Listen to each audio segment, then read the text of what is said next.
I'm Jimenez Lai, and I approve this message. Just kidding. I'm Jimenez Lai. My office name is Bureau Spectacular. When I was applying for the award, I made this one duck drawing with a lot of cartoonish content. And there's a caption that I made, and it says, I am no president. In fact, I even tried to copy the handwriting of I am a monument. So it was kind of like a double reference to Venturi.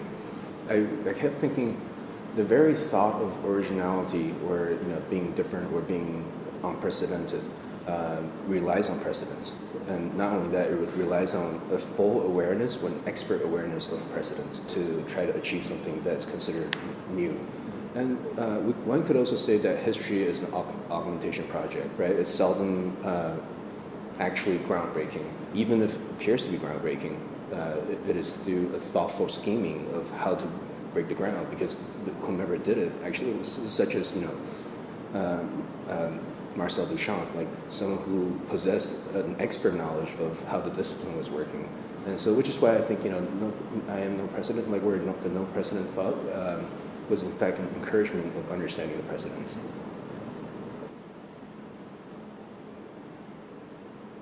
In not so many words, it's a super furniture. It's a rehearsal of cartoonish sensibilities, like I think to merge the cartoonish things that I draw to the cartoonish thing that I build. I have been inside of it, and it's great, but we're being told that this is not possible at the show, so that's fine. I was thinking, if this is an installation, I don't want it to be a retrospective at all. The initiative was to do something entirely new altogether for this show, specifically. One of the driving forces behind this installation, I've been calling this pluralistic multiplicity. And when you're on the interior of some place, when you think that no one's watching, you behave slightly differently than when you're being watched. And so the acuteness of behaving privately, I think, has to do with becoming, let's say, sharpened in what you do, and you don't have to worry about how other people look at you. So this kind of introspective autonomy, I think, is an element that enriches the multiplicity of culture, and it should be encouraged. And so that one drawing that I make, the cartoonish metropolis, is a testament to that. I think of it as somewhat of a manifesto in some ways, thinking this is the anti-typical plan, right? If the latter half of the 20th century was heavily influenced, we're capped off in a retro manifesto by Rem Koolhaas in his article about the typical plan, talking about genericism as something of the times, right? Like of the latter half of the 20th century, that would be the spirit of the times in the 20th century. I think we're at a point where I would like to have more crazy people. I want to be around more crazy people. And so when somebody tells you that you're crazy, it's actually really positive, I think. And so which is why I think if I were a different architect, I think I would leave all the frames empty, but the frames have to be very different, I feel like.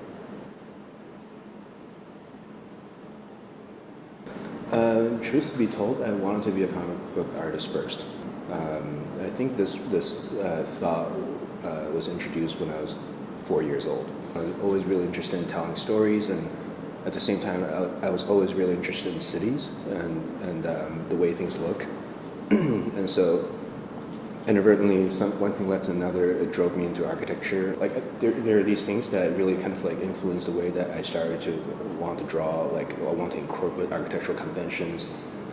When I presented, I also felt like the composition of the boards usually tells a story, if not expresses the attitude of the person, right?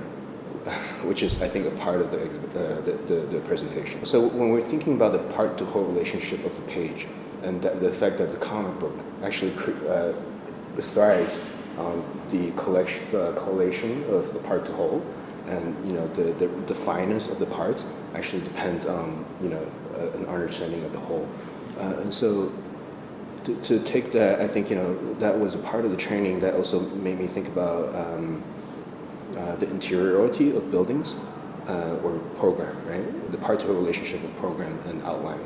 And so if the outline of the building is the outline of the page, and the activities or the pockets of episodes are the frames. So in some ways, I started to make these connections, and I think cartoonish architecture somehow became really exciting and lively for me.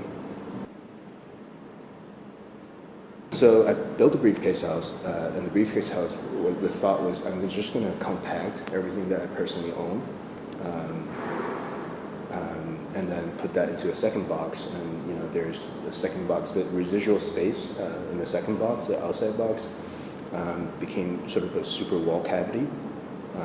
The wall is so thick that I could run an office in it, which I do.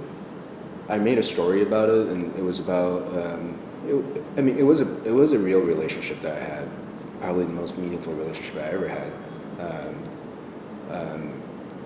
I had to go away for a year, actually more than a year. I had to go away to do things that I thought would be meaningful to my career, but it was like at the expense of that relationship. And more than that, we thought that we could work it out, but I only became increasingly more obsessed, to a point where I really wanted to enclose myself in a box and spend day and night working on the things that I want to do. But which left no space for her. The only thought I had in my mind at that time was, I want to be exceptional at what I love. It's not a proclamation of I am exceptional, but I just feel like I need to spend a lot of time in order to get better at what I love, and it was a thing driven by passion, and that was the kind of passion that detracted from a passion that I share with someone else.